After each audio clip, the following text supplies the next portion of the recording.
제가 처음 행복한 교회 왔을 때, 그때는 아직 이 마스크 착용 의무가 해제되지 않았던 때였습니다. 예배 시간에도 마스크를 써야 됐고, 찬양할 때도 마스크를 쓰고 찬양했습니다. 그때는 어떻게 그렇게 마스크를 쓰고 한여름에도 그것 찬양도 하고 그랬는지 지금 생각하면 스스로도 대단하다 싶습니다. 근데 그게 불과 1년 반 전의 일입니다. 그리고 작년 초에 이제 마스크도 더 이상 쓰지 않게 되었죠. 그리고 많이 흩어졌던 성도들이 교회 안으로 다시 많이 모이게 되었습니다. 그리고 올해 들어서 또 연말을 갈수록 우리 교회도 더 많은 성도님들이 모이고 있습니다.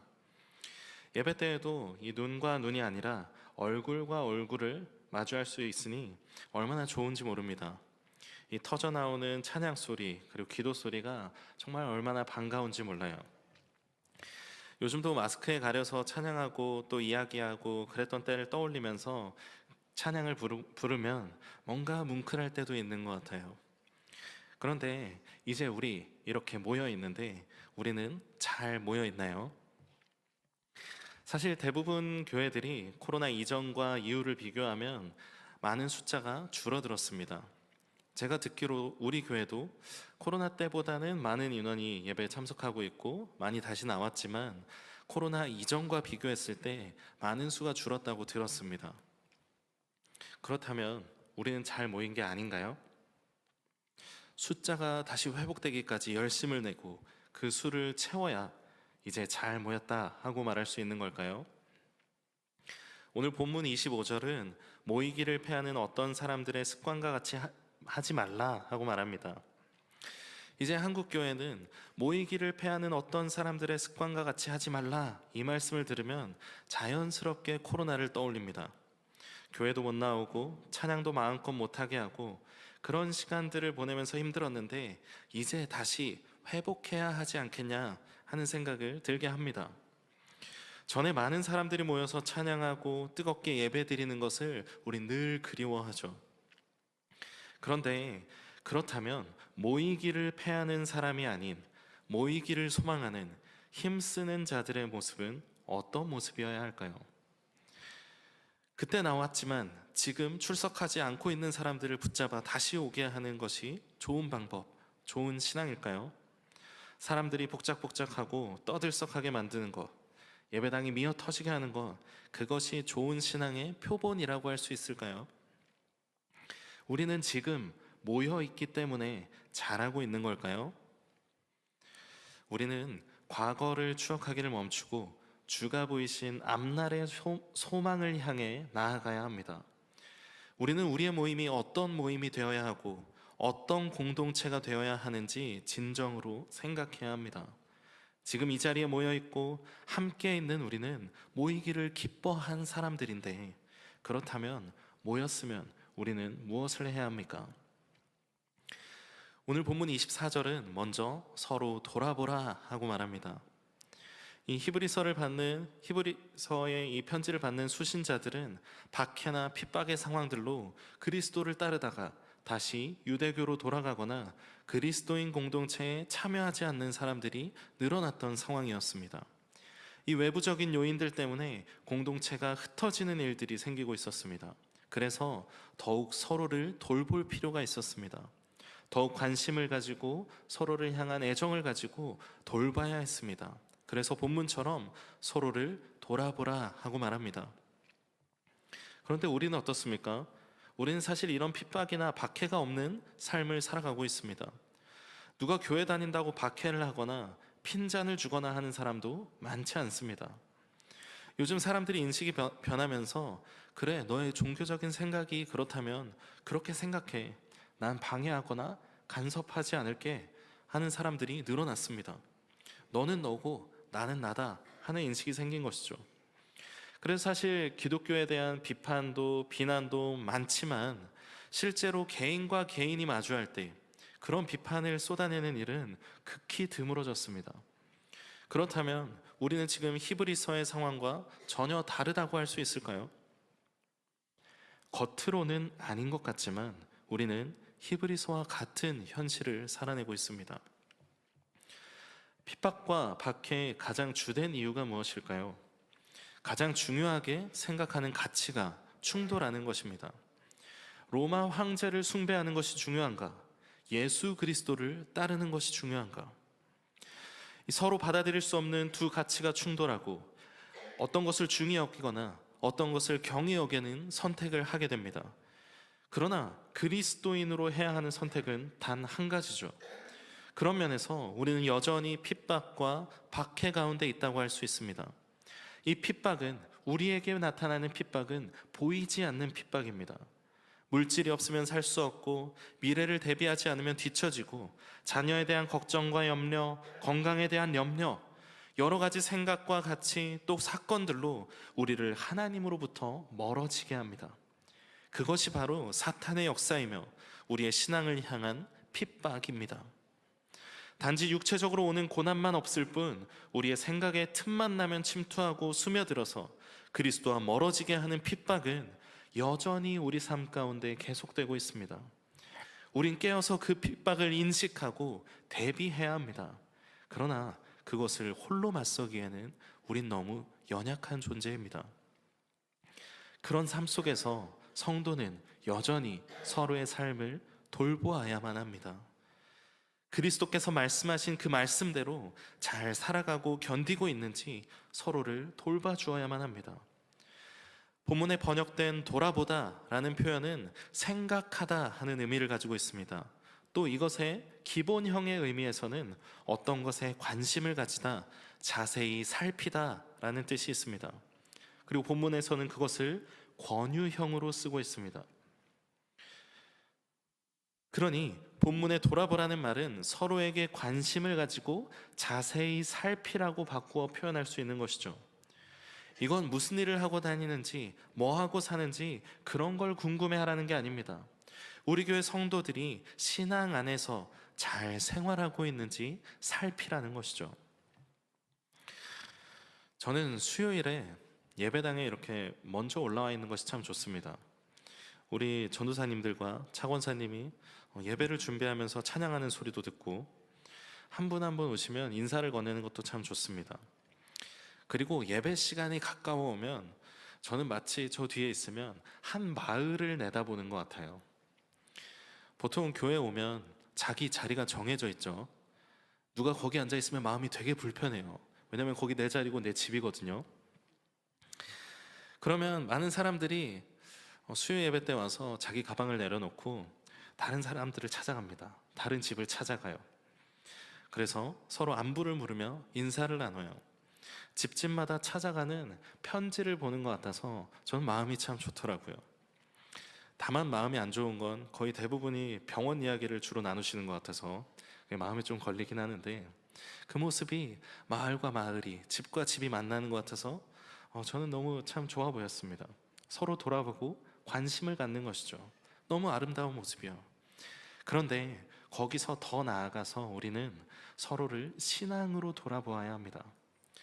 우리가 흔히 하는 말 중에 기도할게요 하는 말이 있습니다. 신앙 안에서 서로를 향한 마음을 나타내는 말이죠. 그런데 우리는 그 말을 쉽게 하는 것이 아니라 정말로 그 마음으로 서로를 위해 기도해야 합니다. 내가 그 사람을 위해 기억하고 기도하지 못할 것 같으면 기도할게요 라고 말하는 그 순간이라도 그 사람을 위해서 기도해야 합니다. 신앙으로 돌본다는 것은 다른 게 아니라 늘 서로를 생각하며 서로를 위해 기도하는 자세를 가지는 것입니다. 단지 걱정하고 위로하는 것은 세상 친구들과 이웃들도 다 하는 것이죠. 우리는 서로를 위해 한 마음으로 기도해야 합니다. 바울 사도는 고린도전서 13장 26절부터 27절에 이렇게 말합니다. 만일 한 지체가 고통을 받으면 모든 지체가 함께 고통을 받고, 한 지체가 영광을 얻으면 모든 지체가 함께 즐거워하느니라. 너희는 그리스도의 몸이요 지체의 각 부분이라. 우리가 그리스도를 머리로 하나의 몸을 이루었다면 우리는 서로를 더 잘 돌보아야 합니다. 발이 아픈데 아파서 쓸데없다고 떼어버리겠습니까? 더 아끼고 관심을 가지고 사랑해야죠. 아파할 때 아파하고 기뻐할 때 기뻐하되 그리스도와 함께 신앙 안에서 서로를 돌보아야 합니다. 이 돌봄은 내가 좋아하는 사람만, 나와 잘 맞는 사람만 돌보는 것이 아니라 그리스도 안에서 모인 우리 모든 성도들 안에서 함께 이루어져야 합니다. 물론 나와 맞지 않는 사람들과 교제하는 건 힘들죠. 그렇지만 할 수 있는 대로 힘써서 공동체를 돌보아야 합니다. 때론 내 마음과 달리 그런 관심이 좋게 받아들여지지 않을 때도 있습니다. 그럼에도 불구하고 우린 늘 서로의 신앙을 돌아봐 주어야 합니다. 그리고 그 돌봄의 중심은 바로 오늘 말씀처럼 사랑과 선행을 격려함입니다. 서로에게 관심을 가지고 아파하며 기뻐하고 함께 기도하는 이유는 바로 사랑과 선행을 격려하기 위해서입니다. 성도들이 서로 만나서 교제하다 보면 때로는 서로에게 잔소리를 하거나 자기 자랑을 하게 될 때도 있습니다. 그런데 성도의 교제는 남을 책망하거나 나를 자랑하는 시간이 아니라 사랑과 선행을 격려하는 일이 되어야 합니다. 오늘 24절에 원문의 뉘앙스를 살려서 번역하면 이렇게 말할 수 있습니다. 우리가 계속해서 서로에게 사랑과 선행을 격려하기 위해서 관심을 씁시다. 서로에게 향한 관심은 신앙생활을 잘하고 있나 못하고 있나 감시하고 책망하기 위함이 아니라 사랑과 선행을 격려하기 위해서입니다.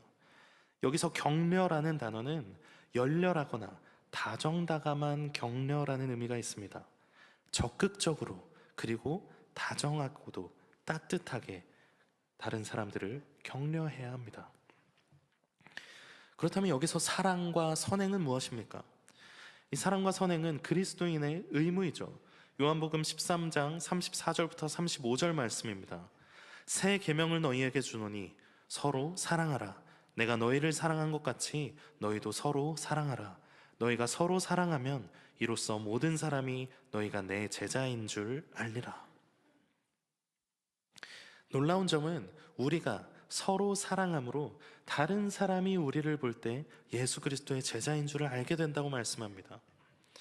우리는 예수 그리스도의 명령에 따라 서로 사랑해야 합니다. 그리고 그 사랑을 잘하고 있는지 서로 따뜻하게 격려해 줘야 돼요. 간섭하고 잔소리하는 게 아니라 따뜻하게 격려해야 합니다. 주변 권사님에게 집사님에게 이렇게 말을 해야 돼요. 관심 가져주시고 기도해 주셔서 감사합니다. 그 사랑에 너무 감동이 됩니다. 집사님, 지난번에 어떤 집사님 챙겨주시고 또 기도해 주셨다고 들었어요. 하나님이 너무 기뻐하실 것 같아요. 저도 본받고 싶어요. 따뜻하게 격려하고 서로에게 본이 되어야 합니다. 때론 이야기하고 싶어도 뭔가 민망하고 닭살 돋을 때도 물론 있죠. 그러나 하나님이 그 마음을 주셨다면 우리는 말해야 합니다. 비판하고 비난하고 책망하는 게 아니라 서로 사랑을 격려하고 지체하지 말고 아끼지 말고 서로의 사랑을 격려해야 합니다. 예수 그리스도의 마음으로 서로 사랑을 나눈 그것이 늘 차고 넘치도록 격려해야 합니다. 그 모습을 통해서 많은 사람들이 보는 겁니다. 우리 안에 사랑이 없고 우리 안에서 서로 격려하지 않는데 믿지 않는 사람들이 어떻게 교회를 보고 그리스도의 사랑을 느낄 수 있겠습니까? 우리 안에 사랑이 넘치고 그것을 격려할 때 그것이 흘러나와서 많은 사람들에게 닿고 하나님을 보게 됩니다. 다음으로는 선행을 격려해야 합니다. 이 선행은 무엇입니까? 에베소서 2장 10절 말씀입니다. 우리는 그가 만드신 바라 그리스도 예수 안에서 선한 일을 위하여 지으심을 받은 자니 이 일은 하나님이 전에 예비하사 우리로 그 가운데서 행하게 하려 하심이니라. 우리는 하나님의 형상을 따라 지음받았고 예수 그리스도 안에서 새로워짐으로 말미암아 보시기에 좋았다고 한 그 선함을 회복하도록 지음을 받았습니다. 하나님이 창조하실 때 보시기에 좋았다는 표현은 선하였다 하는 뜻도 가지고 있습니다. 그 지으신 선하시고 완전하신 창조의 세계, 온전하신 하나님의 나라를 회복하도록 우리를 부르고 있습니다. 단지 윤리적인 이유로 착한 일을 하는 것이 아니라 하나님의 그 선하심을 본받고 창조의 아름다운 세계, 하나님의 선한 세계의 회복을 위하여 우리는 그 사명을 감당해야 합니다. 그것이 환경을 보호하고 약자를 보호하고 우리 동네를 위해서 일하고 나라를 위해 일하고 봉사하는 여러 가지 형태로 나타날 수 있습니다. 그러나 그 선한 일, 선한 영향력의 근거는 언제나 하나님의 선하심을 닮아가고 하나님의 선한 창조 세계를 회복하고자 하는 그 마음의 근거를 두어야 합니다. 그리스도인들은 필연적으로 윤리적인 사람이 되겠지만 우린 윤리적인 삶을 추구하는 것이 아니라 하나님의 자녀이자 하나님의 백성으로서 그 나라를 온전히 이루어가길 소망하는 그 선함으로 살아가는 것입니다. 우린 그 선함으로 살아가는 서로를 격려해야 합니다. 그것은 앞서 말한 것처럼 윤리적인 실천이기도 하지만 사명을 가지고 각자의 자리에서 살아가는 그 삶 자체이기도 합니다. 주부로 살아간다고 그 삶에 하나님 나라의 회복이 없겠습니까? 어떤 직장에 다니는데 거기에 기독교적인 색채가 없다고 해서 하나님 나라의 선함을 위해 살아가지 않는 것입니까? 아닙니다. 우린 하나님께서 각자 부르신 그곳에서 하나님 나라를 이루어야 합니다. 그것이 우리의 부르심입니다. 성도는 각자 부르심의 자리에서 그 선함을 위해 살아가야 합니다. 보시기에 좋았더라는 모습의 회복을 위해서 살아가야 합니다. 그리고 그렇게 신앙인으로 애쓰고 살아가는 서로의 삶을 지지해주고 따뜻하게 격려해 주어야 합니다. 우린 세상의 눈으로 서로를 바라보는 것이 아니라 예수 그리스도의 마음으로 바라보고 하나님의 시선으로 서로를 바라보아야 합니다. 성도는 서로의 삶 자체, 그 사명의 삶 자체를 지지해 주어야 합니다.